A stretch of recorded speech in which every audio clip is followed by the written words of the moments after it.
This is the 1906 Adams-Farwell. It was built in Dubuque, Iowa by the Adams Manufacturing Company.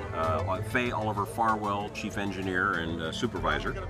Mr. Farwell loved the idea of these rotary engines. So what you have here is a 5-cylinder rotary engine that spins on its own axis. The crankshaft remains stationary and the entire crankcase rotates to drive the automobile. It's atmospheric carburetor. Feeds in through a little box here of Mr. Farwell's own design. The fuel is brought down through the center, out through these channels here into the cylinders. Then it exhausts on the bottom stroke. As the piston passes back through bottom dead center, it ports open and exhausts through this pipe here. And then there's also a scavenging valve. It's a 4-stroke engine. So it does a full intake and then exhaust and then recharge again on the power stroke. So as it comes around and it fires, it goes back around, of course, going through the power stroke, reaching bottom dead center back through here, so the exhaust gases are passing out here with the rotation of the engine.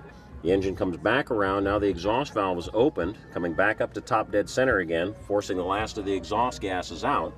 Comes back around now through the intake stroke to the back of the engine, coming back up now on the power stroke and firing here. So it takes two revolutions, as in a normal 4-stroke engine.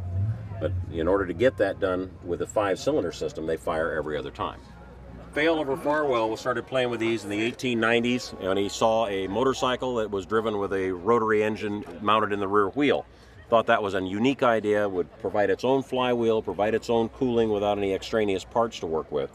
So he started experimenting with these engines. He created wooden models, I read, that he would coat with oil and mount on a drill press and then throw flour at them so he could determine how the patterns would work over the top of the cooling fins to get the optimum amount of cooling on the engine. And the engine actually runs very cool. We just shut it off here a few minutes ago, and you can touch it. You don't want to lay your hand on it, but it's not going to fry you either. I've run it for up to an hour and had the same sort of thing happen. It's just not as hot as one might think it would be for an air-cooled engine. It's 2-speed contracting band transmission, rear-wheel drive, tiller steering. Yeah, just your regular old horseless carriage. It's the only one known to exist. We have one spare engine of Mr. Farwell's design. The Smithsonian Institute has a 5-cylinder experimental helicopter engine that was used in tethered experiments before World War I. And those are the only Adams-Farwell engines we know to exist. Where did you find this vehicle? This automobile has been part of the Hera collection since 1964. We are now the National Automobile Museum, and were donated this automobile when the Hera collection was dissolved in the early 80s. We do have all of Mr. Farwell's printed literature on the automobiles. Mr. Hera's library was very complete on that.